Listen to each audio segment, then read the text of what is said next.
은혜의 복음은 오직 교회를 통해서 성도들에게만 주신 것입니다. 그러니까 우리 아니면 이 은혜의 복음을 전할 수 있는 통로가 없습니다. 그래서 전도해야 되는 거예요. 우리 아니면 그것을 전할 통로가 없기 때문입니다. 은혜의 복음과 또 은혜 받은 사람만이 누리는 예수 안에서의 평강, 저는 이것을 줄여서 예수를 만나는 행복, 예수를 만난 사람을 만나는 행복이라고 부릅니다. 제가 우리 성도님들에게, 특별히 새가족들에게 꼭 드리는 말씀이죠. 예수를 만나서 행복하시고 예수를 만난 사람을 만나서 행복하시라. 제가 이렇게 성도들에게 늘 축복하고 권면했더니 한 성도님이 이 문구를 가지고 카드를 하나 만들어서 저에게 보내주셨어요. 한번 보여드릴까요? 네. 이렇게 예쁜 카드를 만드셨더라고요. 그래서 제가 이걸 가지고 전도지를 만들어야 되겠다라는 생각을 했습니다. 나중에 전도지가 되면 여러분들께 공유해 드리겠습니다. 세상 어디에서도 누릴 수 없는 그 행복이 바로 은혜 안에, 복음 그 안에 있습니다. 그러므로 교회는 늘 은혜의 복음을 외쳐야 됩니다. 세상에서 잘 되고 물질적으로 풍요한 것, 그것만 말해서는 안 됩니다. 저는 여러분들이 이 세상에서 잘 되길 원하고 또 풍성해지기를 바랍니다. 동시에 그 복을 잘 나누는 성도, 그래서 건강함을 지속해가는 성도가 되기를 주님의 이름으로 축원합니다. 제가 자주 사용하는 말 중에 담을 넘는 무성한 가지라는 말이 있죠.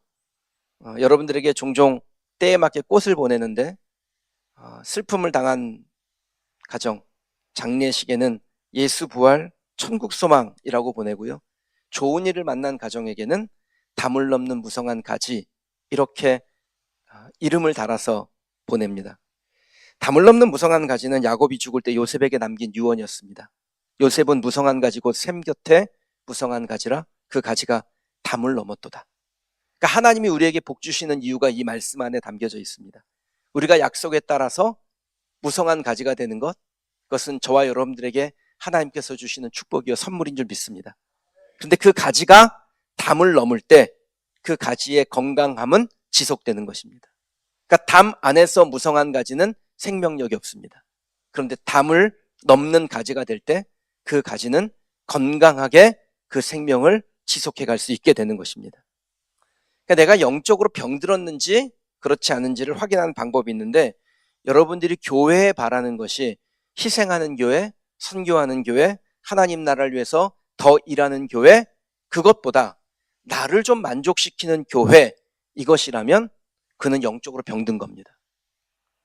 좀 영적인 것을 추구하는 것이 내게 만족이 되었으면 이 생각을 가졌어도 그거 병든 거예요. 영적인 것을 추구하든 육적인 것을 추구하든 나의 만족을 위한 것을 구한다면 그거 병든 겁니다. 하나님의 영광을 위해서 저와 여러분들의 시간과 또 물질과 우리의 모든 초점이 맞춰지길 축복합니다. 여러분에게 주어진 시간이나 재물을 여러분들이 어떻게 쓰고 있는지를 한번 살펴보십시오. 나 자신의 만족이나 어떤 성취를 위해서 너무 많이 하나님에게 내게 맡기신 것을 쓰고 있지는 않습니까?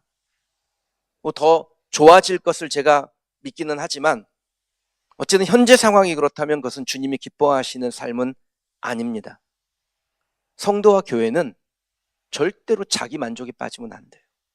하나님이 기뻐하신 일이 무엇인지를 생각하셔야 됩니다. 고린도전서 10장 31절에 그런즉 너희가 먹든지 마시든지 무엇을 하든지 다 하나님의 영광을 위하여 하라. 이것이 우리에게 하나님께서 삶을 살아가도록 부르신 이유입니다. 먹든지 마시든지 범사의 일에 하나님의 영광을 위하여 사는 것. 저와 여러분의 삶이 무엇을 하든지 하나님이 기뻐하시는 일에 관심을 갖는 삶이 되기를 축복합니다. 자기 만족에 초점을 맞추잖아요. 그러면 하나님의 영광은 뒷전으로 밀려요. 사랑하는 성도 여러분, 하나님의 영광을 위해서 살아가는 성도 되시기를 소망합니다. 2025년 하나님을 기쁘시게 하는 일을 더 많이 하는 저와 여러분 되기를 축원합니다. 하나님을 근심하게 하는 성도, 하나님을 우울하게 만드는 교회가 되지 아니하도록 더 많이 생각하고 더 많이 기도하고 더 많이 결단하고 더 많이 실행하는 우리 교회 되기를 소망합니다. 하나님을 근심하게 만들지 마십시다. 사도 바울이 고린도 교회를 볼 때 고린도 교회는 그에게 근심을 주는 교회였습니다. 이대로는 안 되겠다 싶어서 뼈 있는 내용을 담아 편지를 보냈는데 보내고 나니까 더 마음이 편치를 않은 거예요. 12절 13절 말씀이에요. 내가 그리스도의 복음을 위하여 드로아의 이름에 주 안에서 문이 내게 열렸을 때 내가 내 형제 디도를 만나지 못하므로 내 심령이 편하지 못하여 그들을 작별하고 마게도냐로 갔노라. 이게 무슨 내용이냐면 바울이 2차 전도 여행을 하면서 고린도에 복음을 전합니다. 보통 한 도시에 한 3개월 정도 머물면서 복음을 전하는데 고린도는 조금 특별했어요. 1년 6개월가량을 머물며 복음을 전하고 교회를 세웠습니다. 그렇게 세워진 교회니까 바울에게 얼마나 애정이 깊었겠습니까? 그런데 한 5년 정도가 지난 후에 이 고린도 교회는 더 이상 바울에게 기쁨을 주는 교회가 되지 못했습니다. 교회 규모는 커지고 사람들은 많이 모여들었는데 이 고린도 교회에 대한 소식을 들을 때마다 바울의 마음은 무거운 정도를 지나 낙심이 될 지경이었어요. 교회 안에 도덕적이지 못한 일들이 일어나고 파당을 지어 싸우고 교회를 설립한 목회자를 무시하고 비난하기까지 했습니다. 그 소식을 듣고 바울은 교회를 바르게 세우기 위해서 고린도에 총 4번에 걸쳐 편지를 보냈고 그 가운데 남아있는 편지가 고린도 전서, 고린도 후서입니다. 나머지는 뭐 어디로 간지는 모르겠습니다. 다만 고린도 전후서를 통해서 사도 바울이 4번의 편지를 보냈다라는 것을 알 수 있어요. 고린전서 5장 9절에 보면요. 내가 너희에게 쓴 편지에 음행하는 자들을 사귀지 말라 하였거니와, 그러니까 고린도 전서를 보내기 전에 먼저 보낸 편지가 있었음을 언급하고 있습니다. 근데 이 편지가 고린도 교회 성도들에게 전달되어서 그들에게 읽혀졌음에도 고린도 교인 중에 어떤 이가 음행하는, 그것도 자기의 아버지의 첩을 자기의 아내로 취하는 죄를 저질렀고 교회는 그 죄에서 책망하지 아니하고 그 사람을 교인으로 받은 거예요. 그러니까 그 사실을 알고 바울이 그 마음에 격분하여 고린도 전서를 보낸 겁니다. 그 후에 바울이 다시 고린도 교회에 편지를 보냈습니다. 근데 그 내용이 이게 굉장히 매서웠던 것으로 보여요. 그래서 그 편지를 누구의 손으로 보냈냐면 디도의 편으로 보냈는데 편지를 가져간 디도가 답장을 가지고 오질 않는 겁니다. 그래서 바울의 마음이 너무 무거웠습니다. 그 힘든 마음을 표현한 것이 오늘 본문의 내용이에요. 바울은 디도가 고린도 교회 성도들에게 뭔가 그들의 변화를 이끌어내고 답장을 가져올 것이라고 드로아라는 곳에서 목을 메고 기다리고 있는데 얼마나 초조했겠습니까? 있는 대로 뼈 있는 이야기를 보냈으니까 이 성도들이 뭐라고 답을 할까? 회개하고 고치겠다고 답이 올까? 아니면 당신이 뭔데 교회를 떠났으면 그만이지 왜 우리에게 간섭하냐고 그렇게 답을 보낼까? 조마조마한 마음이었어요. 그렇게 디도를 기다리는 동안에 바울이 늘 하던 대로 복음을 전하는데 사람들이 복음을 듣겠다고 몰려들었어요. 근데 디도가 오질 않으니까, 고린도 교회에서 답이 오질 않으니까 마음이 복잡해서 복음을 전할 기분이 들질 않는 겁니다. 그래서 주 안에서 문이 내게 열렸으나 드로아에서 복음을 전할 수 있는 기회가 있었는데 그것을 포기하고 마게도냐로 옮겨가게 됩니다. 예정된 날이 지나도 디도가 오지 않자 심령이 너무 고단하여 복음의 문이 열렸음에도 전도를 이어가지 못했다라는 거예요. 제가 이 부분을 읽으면서 목회자로서 위로가 됩니다. 그럼 바울에게 가장 큰 사명이 뭐였겠어요? 복음을 전한 게 그에게 가장 큰 기쁨이에요. 그 복음 전파는 바울에게 일생의 사명이었습니다. 그런데 마음이 힘들어져서 이 바울이 복음 전하는 것을 포기하고 그 복음의 문이 열렸는데 거기를 떠나 다른 지역으로 옮겨간 거예요. 제가 이 부분을 보면서 사람이 마음이 힘들 때는 이럴 수 있구나. 바울도 그랬는데 나도 그럴 수 있겠구나. 위로가 됩니다. 여러분들도 위로받으시길 바라요. 일이 손에 안 잡히고 너무 마음이 고단하고 곤고할 때가 있죠. 그럴 수 있습니다. 때로는 너무 힘들어서 이 일을 놓고 싶다라는 생각을 할 때도 있습니다. 뭐 마음 힘들면 봉사하기도 싫고 교회 출석하기도 싫고 심지어는 신앙생활도 그만했으면 좋겠다. 그런 마음 들 때가 있죠. 바울이 그랬다면 무리야 당연한 겁니다. 그런데요, 여러분, 주님이 바울을 그대로 두지 않으신 것처럼 저와 여러분들도 그대로 두지 않을 줄 믿습니다. 바울이 그렇게 지쳐서 드로아 전도를 접고 마게도냐로 간 후에 하나님이 다시 바울을 일으켜 세우기 위해서 디도를 보내서 디도를 만나게 하세요. 고린도후서 7장 5절부터 그 내용이 나오는데, 우리가 마게도냐에 이르렀을 때 우리 육체가 편하지 못하였고 사방으로 환난을 당하여 밖으로는 다툼이요 안으로는 두려움이었노라. 그러니까 드로아에서 마게도냐까지 온 다음에 바울의 육체도 편하지가 않은 겁니다. 심적으로 곤고했습니다. 외적으로는 자신을 대적하는 일투성이고 내적으로는 이대로 사역을 끝내야 되는가라는 두려움에 휩싸여 있는 상태였습니다. 그런데 하나님이 그 바울을 거기에 그대로 두지 않으셨다라는 거예요.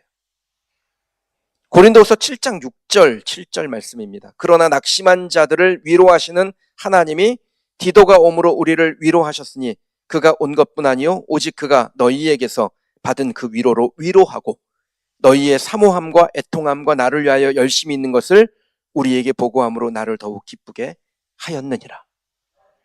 예정보다 늦기는 했지만 디도가 고린도 교회의 소식을 들고 왔습니다. 근데 그 디도가 가지고 온 내용을 보니까요, 바울에게 용기를 주는 내용이에요. 애통하고 안타깝게 여기고 간절한 마음으로 디도를 위로하고 바울을 위로했던 것을 전해 듣게 됩니다. 그리고 용기를 얻어요. 다시 하나님 앞에 일할 마음을 갖습니다.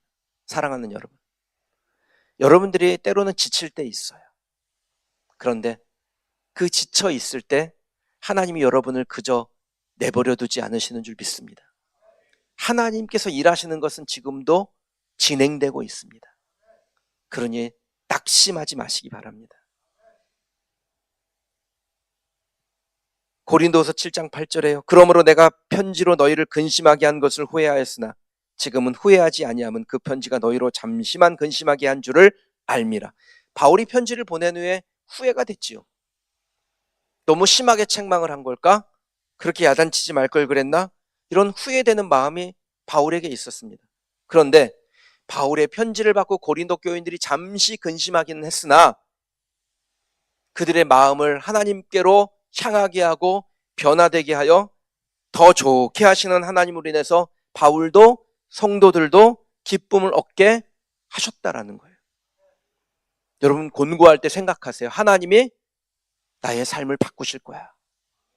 여러분을 힘들게 하는 사람을 만났을 때 하나님이 그를 바꾸실 거야. 하나님이 우리의 관계를 회복하실 거야. 참고 버티셔야 됩니다.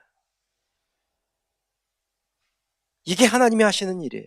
잠시 근심하게 할 수 있습니다. 그때 참 힘들죠? 다 그만두고 싶죠? 그러나 하나님은 우리를 그대로 두시는 하나님이 아니세요.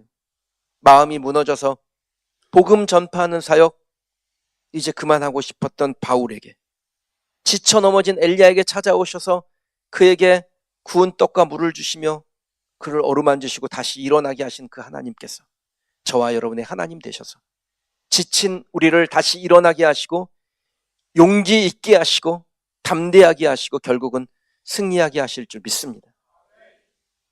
혹시 여러분 지친 분 계신가요?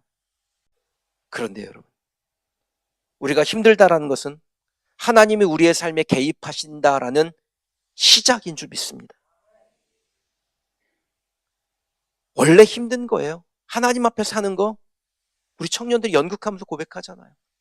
하나님 앞에 살아가는 거 힘든 겁니다. 그런데 그처럼 힘들 때 누가 우리를 도우십니까? 하나님이 도우실 줄 믿습니다. 바울의 하나님, 엘리야의 하나님이 저와 여러분의 하나님이 되어서 우리를 도우실 줄 믿습니다. 예수 믿으면 아무런 고난이 없나요? 그럼 바울은 뭡니까? 우리의 믿음의 선진 중에서 바울처럼 고난 많이 당하는 분 있어요? 온갖 고난을 당합니다. 예수 제대로 믿어도 고난 당할 수 있습니다.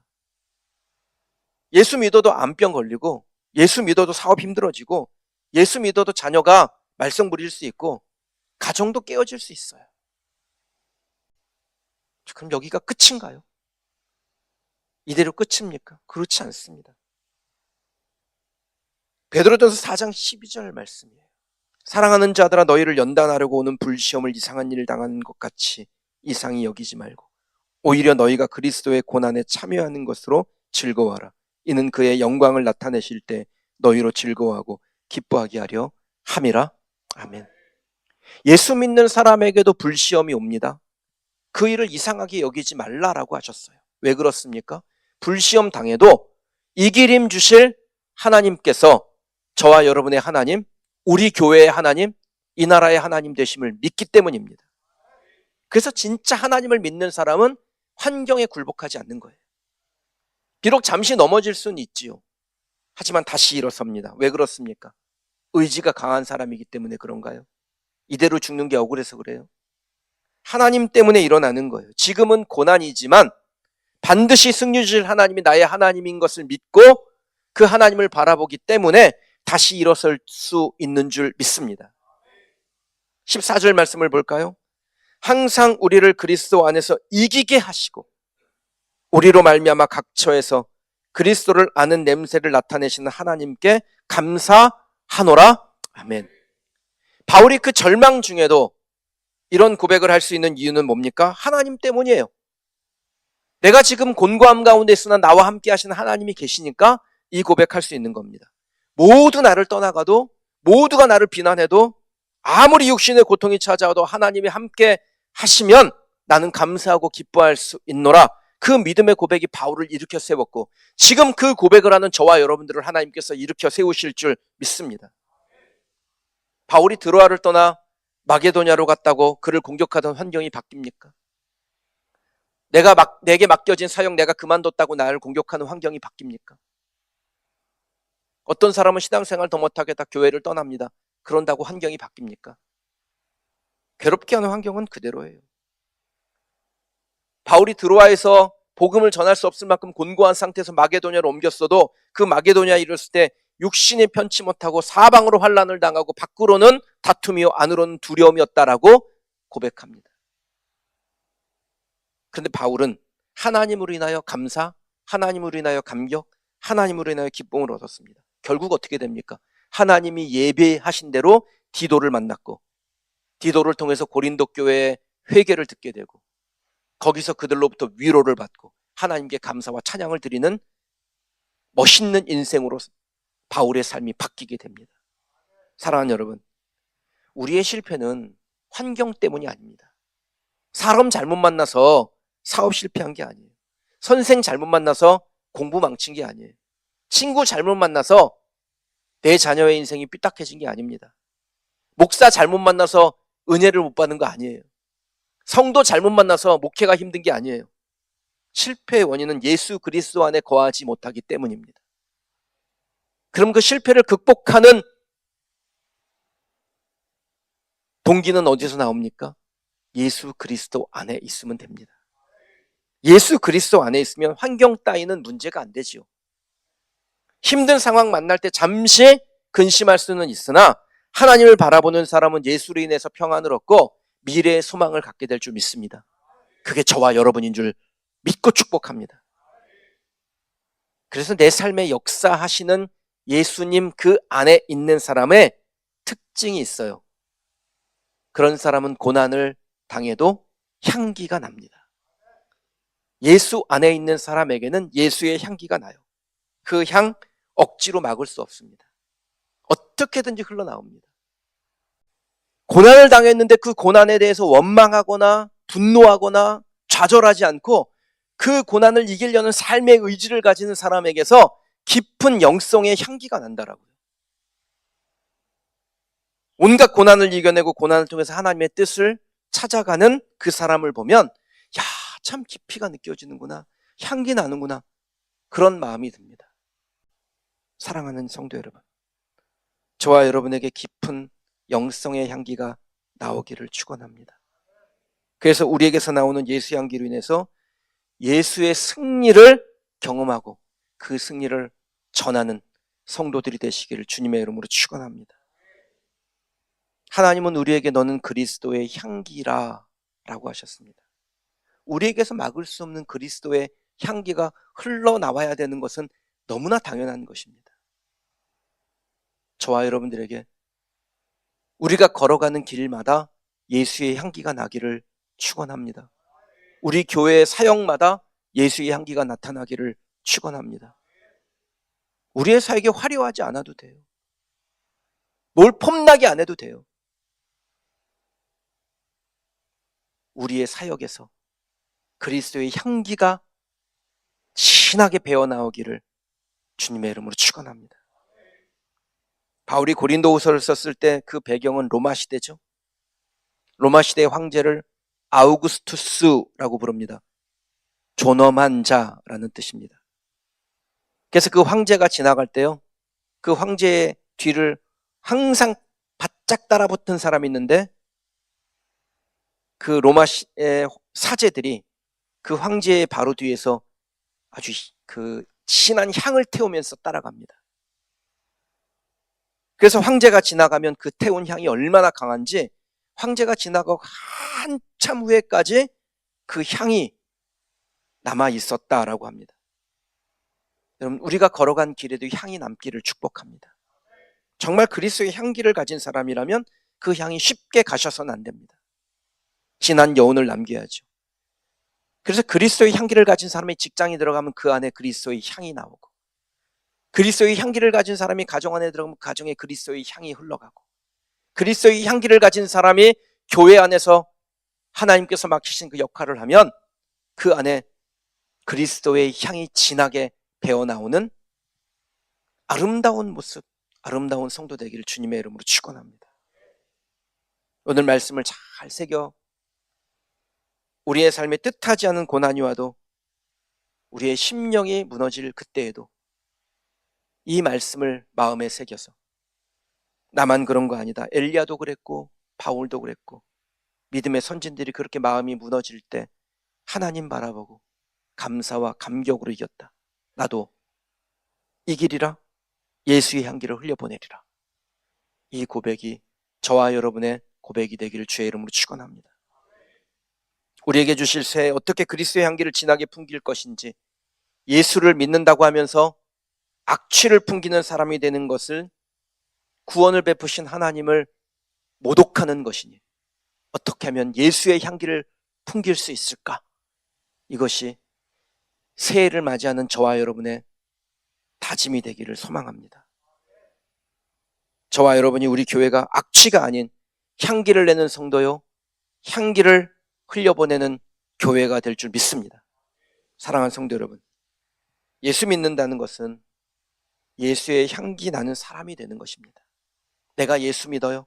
그럼 그 사람에겐 자연스럽게 예수의 향이 나오는 거죠. 코만 살짝 자극하다가 사라지는 것이 아니라 우리가 가는 길에 진하게 예수의 향기가 남아서 우리가 걸어간 길에 머물던 사람들이 우리 때문에 예수를 알게 되는, 예수를 믿게 되는, 그들도 예수의 향기를 흘려보내는 하나님의 사람이 되는 복을 저와 여러분이 누리며 예수의 향기를 흘려보내는 축복의 통로가 되시기를 소망합니다. 주님이 우리에게 향기 내라고 향료를 넣어주셨는데 예수의 향기가 아니라 악취를 내뿜는다면 그건 예수님을 욕되게 하는 것입니다. 새해를 맞이하며 우리의 결단을 담는 예배입니다. 오늘 결단하시기로 합니다. 새해에는 이전보다 더 그리스도의 향기를 흘려보내는 성도가 되리라. 믿음의 결단하는 저와 여러분에게 하나님께서 길을 여시고 그 길을 동행하시며 능력을 주실 줄 믿습니다.